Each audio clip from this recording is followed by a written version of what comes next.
or eagles soaring through the air. Maybe you came to see humpback whales that sometimes jump clear out of the water, or bears that quietly walk on the shorelines. But maybe you've come here for something more.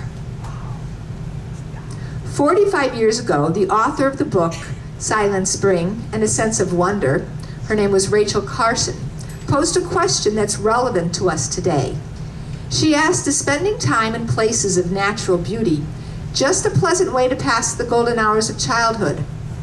Or is there something more? Each one of us has our own opportunity to come up with our own response to that question. And for some of us, finding that answer is a lifelong quest. When I first moved to Alaska, I moved to Juneau, and as I said, I came here as a teacher. But what I didn't realize is I was looking for my own answer to that question about why did I really come to a place like this. So the first summer that I was here, some friends and I did a kayak trip. We left from Bartlett Cove, which is the park headquarters area, and we took 2 weeks to paddle up to the glaciers and back, basically doing the same trip that we did today. It was a journey into a country that was wilder than anything I had ever seen before. We gazed on mountains that were larger than life, and we marveled at nature's intricate jewels. It was as if we were paddling back through time, through this land just recovering from the grips of the glaciers. We got up close to the glaciers and we marveled at their colors, their textures, their patterns. And we saw the poetry that was written in their power. And we realized that glaciers are so much more than their physical characteristics of ice, rock, and water. We camped along the shorelines and sometimes felt like a dot in the wilderness. We came to the Reed Glacier, which was the first glacier we came to today, and we walked along that spit that you can see that's part of the morainal material from the glacier. And in there we found a cabin in a severe state of disrepair. That cabin was built by a Joe and Muzz Ibeck in the early 1900s. And if you were to ask Joe and Muzz why they came to Glacier Bay, they would give you a reason much different than yours. And they would say they came here for one thing. They would tell you they came here for gold. For you see, they were gold prospectors, and they found some gold, but probably not enough to explain why they kept coming back for 16 seasons. Based on their records and the records of one of their partners, during one 2-year period after their expenses, they each came away with $13. Oh my gosh. So maybe they came for more than the gold. I expect perhaps that they would be able to relate to those words of that famous poet of the North, Robert Service, who said, "There's gold, and it's haunting and haunting. It's luring me on as of old, but it isn't the gold that I'm wanting so much as just finding the gold." So after those experiences, I was beginning to suspect that there was more to this place that I was discovering than just a way to spend June, July, and August. So each year I continued to do more kayak trips, sometimes here in Glacier Bay and sometimes other places in Southeast Alaska.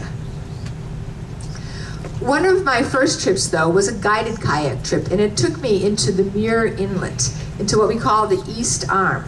And it was guided by some naturalist who saw the landscape as pieces of a puzzle. And they told us about John Muir. Now, John Muir, you might be familiar with, of course. He came from California, his beloved Yosemite Valley. And he came here because he was enamored with glaciers. And he wanted to find glaciers to prove a theory that his beloved Yosemite Valley had been carved by ice, rather than be the result of some cataclysmic event, as was the theory of the day. So he came into Glacier Bay. He found the glaciers that came down to the ocean, and then that helped to give credence to that theory. So while I was on the trip, the naturalist guides pointed out some of the same things that Andrea pointed out today, the things that John Muir was looking for as signs of the glaciers carving the landscape. These beautiful U-shaped valleys with remnant glaciers up in their pockets, evidence that they at one time had filled the valley, carving it. John Muir found them in California and Yosemite, and we find them here. Then they pointed out those rounded, smooth rocks that I call have those lines you could think of as glacier fingernail scrapings.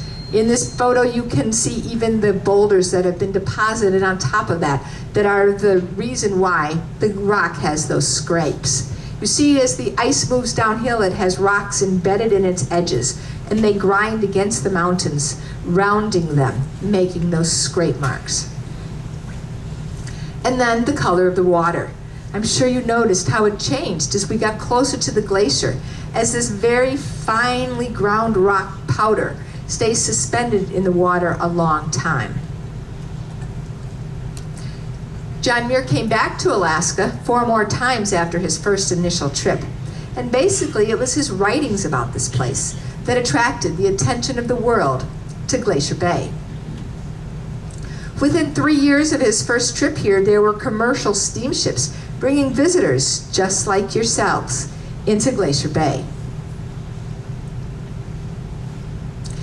Can you put yourself on that glacier looking down the crevasse, wearing the clothes those women are wearing? John Muir and some of his fellow researchers built a cabin at what we now call Muir Point, and it was where the terminus or the end of the Muir Glacier was. And although John Muir didn't really live in this cabin, because of course he had his home and family in California, it's safe to speculate that for him, Glacier Bay was a spiritual home. When John Muir went into the wilderness, he didn't travel the way we did. In fact, he just took perhaps some hard bread, maybe some tea. But while he was there, he received intrinsic sustenance. John Muir said that people need places of beauty as well as bread, places to play in, places to pray in, places that heal and cheer and give strength to body and soul alike. One of my next trips into Glacier Bay was into Johns Hopkins Inlet. This is the glacier that was just around the corner from where we stopped by the Lamplugh Glacier. But when I went into there, it was not as a tourist. Instead, it was as a researcher studying seals. Johns Hopkins Inlet is closed to vessel traffic from a place we call Jaw Point on, because of the fact that the harbor seals do use the ice as platforms where they give birth to their young. And so it's very critical that they not be disturbed. If they are, the young pup's chance of survival is very much diminished.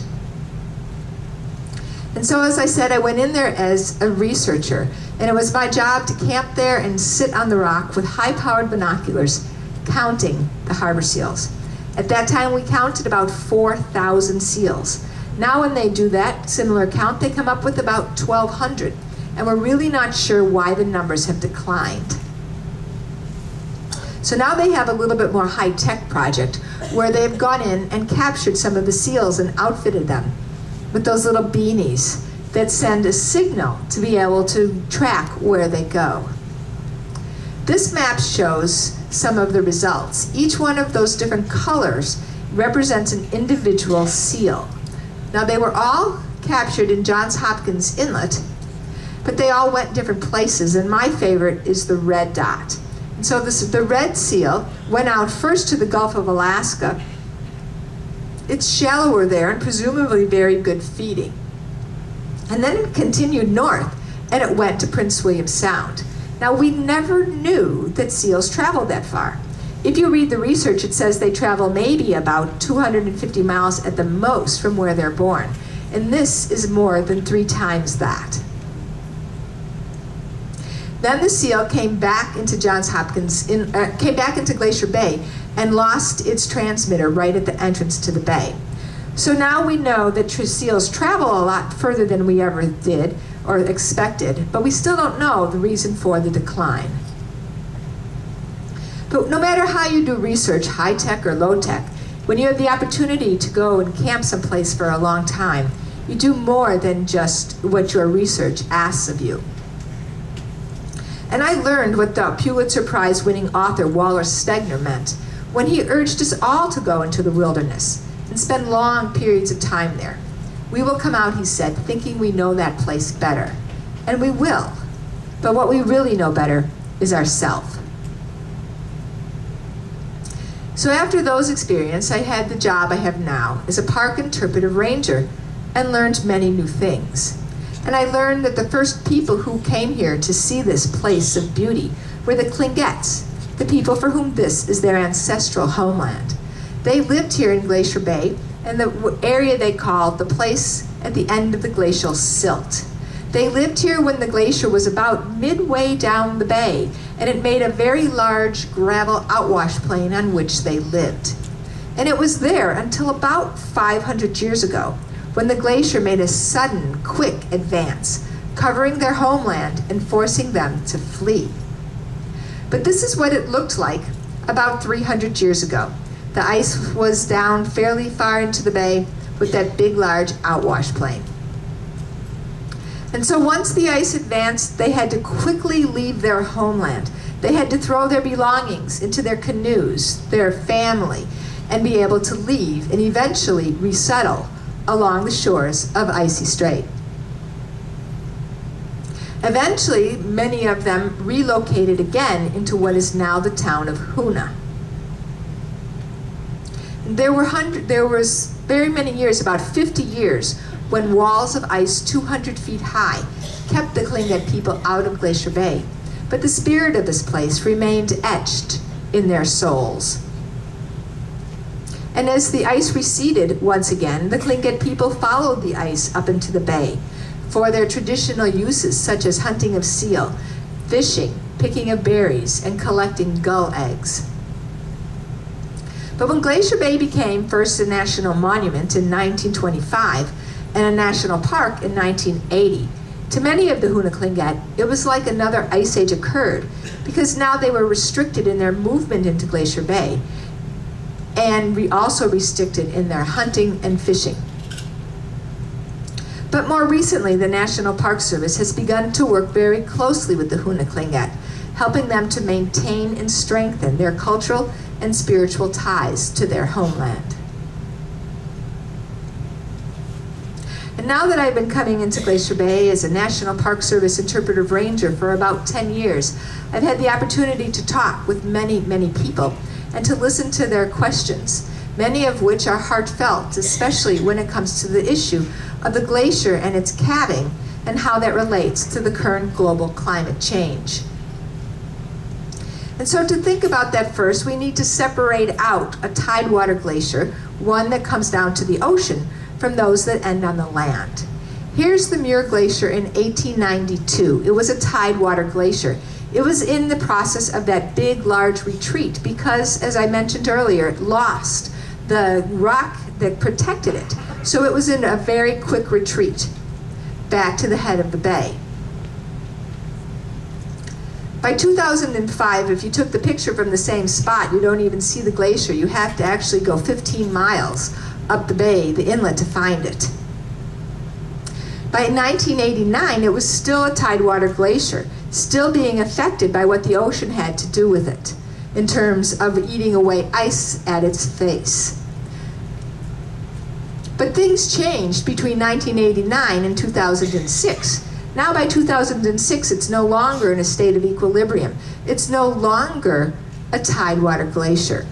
You have to, as you can see, there is about a quarter mile of ground up rock between the ocean and the face of the glacier. And now the Muir Glacier is retreating. Retreating not because of what the ocean is doing to it, but as temperatures warm. So if you see this rock and that rock, they're the same. That will help to put it into perspective. In Alaska, we have about 100,000 different glaciers, give or take, depending on how you count them.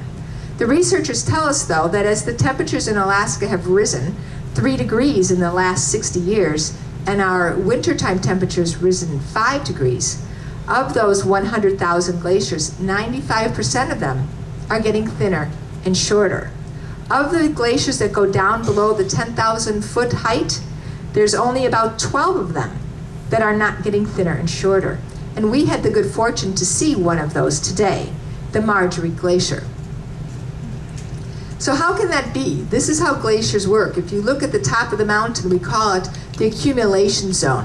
That's where the snow falls and it turns to ice. And it doesn't melt from one year to the next. Then where you see this line, below that, it sublimates. That's where it melts, that's where the wind melts it, the sun melts it, and where it calves into the ocean. But as temperatures warm, that line goes up. Mountains, such as the Fairweather Mountains that go up to the 15,000 foot height, they act as an insurance policy for the glaciers below them. Because even as that line goes up, they still have a very large accumulation zone. Mountains that aren't so tall, though, their accumulation zone gets proportionately smaller. And so they are no longer able to feed the glaciers, and those glaciers recede. And so here in Glacier Bay, we're certainly seeing effects of a warming climate and what it's doing to our glaciers. But other places in the world, and perhaps where you live, you're seeing other effects of climate change. Perhaps you're seeing places where the temperatures are getting warmer and you're experiencing droughts and perhaps fires. Fires that perhaps in the past happened perhaps once every 100 years or so are now happening again and again much more frequently. Perhaps you're experiencing places where there's storms that lead to flooding, or perhaps more frequent tornadoes or hurricanes. And while no one single extreme weather event is directly tied to climate change, it's the cumulative effect of all of those extreme weather events that act as a messenger of a warming climate. And the question is, will we heed its warming? And so in times like this, I think we turn back to nature and to the words of people such as Rachel Carson, who said that there is real and symbolic beauty in the migration of the birds, in the ebb and flow of the tides, of the folded bud ready for spring. She said that there is something infinitely healing about those repeated refrains of nature, about the assurance that spring follows winter and dawn the night. And so I do urge people to go out into nature like you are doing, to be able to reconnect with that sense of wonder that you had as a child, to be able to realize how important it is that we work hard to make sure we maintain an environment that we want to be able to give to our next generations. And as you go out there, I urge you to take the next generation with you. And so in times of changing climates and worlds, as I said, I think it's a good thing to do to go back into nature. And one of my more recent trips was into the Muir Inlet, back to one of my original places, one of the original destinations for my kayak trip. But this trip was for a special ceremony with a special person with whom I had shared many adventures. My husband Rusty and I got married at Muir Point, while his nephew read us some words of advice from who else but John Muir. Climb the mountains and get their good tidings. Nature's peace will flow into you as sunshine flows into trees. The winds will blow their own freshness to you, and the storms their energy, while cares drop off like autumn leaves. So we have had some time to be able to reflect on reasons of why we come to Glacier Bay, and perhaps wonder about what Rachel Carson had to say about what she thought were the reasons people come to places of natural beauty. She said that there is something deep, lasting, and significant. She said those who dwell, as scientists or laymen, amongst the beauties and the mysteries of the earth are never alone or weary of life. And those who contemplate the beauty of the earth develop reserves of strength which will endure as long as life lasts. So some people wonder if it's possible to find those feelings when you travel on a cruise ship rather than by kayak. And I say the answer is definitely yes. So my suggestion is to take some of those images, the things that you saw today, and make them be your own image. Maybe that image that's going to speak to you, that you hold in your heart and in your mind, was the way the light made the glacier look blue. Maybe for you it was the way one certain tree shone golden in a sea of green. Perhaps it was the way that the mountaintops played with the clouds. Or perhaps the subtle, quiet beauty of this place. But whatever that image is, hold it in your heart and have it as a touchstone, something that you take as your piece of this wilderness back home with you. And before I send you away and conclude, the teacher part of me wants to send you off with an assignment. And that assignment would be to begin to recognize and validate the feelings you get from being in a place of natural beauty. And begin to identify where those places are that fill your alone times with intrinsic sustenance.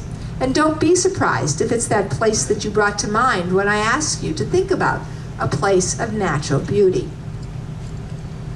And so it's very important that we work really hard to honor and protect all these places of natural beauty, whether it is a state park near your house, maybe it is a greenbelt area, maybe it's your backyard, your garden, or your favorite fishing spot. But it's important that we work hard to honor and respect all of those places. So not only will we have these opportunities to develop reserves of strength, but so will our children and our children's children as well. Thank you.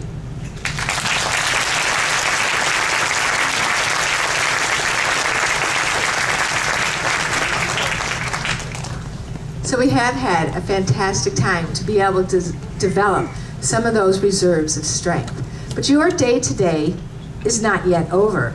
So we have come back down to what we call the entrance of the bay, the lower waters. This is the part where we're more likely to see marine mammals. We're just entering that area now.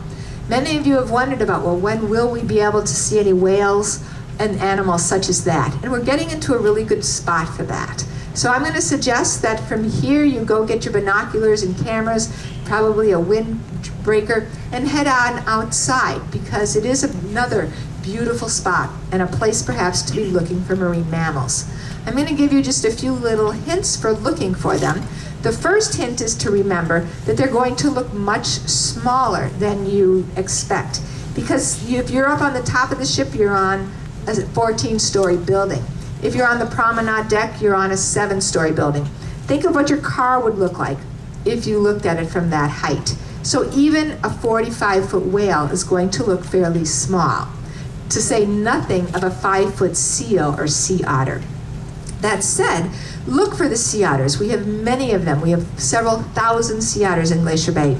And to see a sea otter, you look for their head and their flipper as they move through the water together. They look like bookends moving through the water.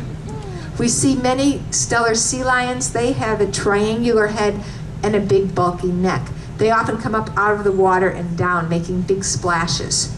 And so those are another animal to look for. And then of course the humpback whales, where you see their big dorsal fin. Sometimes you see their tail come up out of the water. Sometimes you see them splashing what I call miscellaneous body parts, which is this big pectoral fin. And sometimes, if you're looking at the right place, like we saw that whale this morning, you might see it jump right clear out of the water. But even if you don't see any of the marine mammals, it's still wonderful to be out there and feel the wind in your hair and just spend a little bit more time in this vast wilderness area.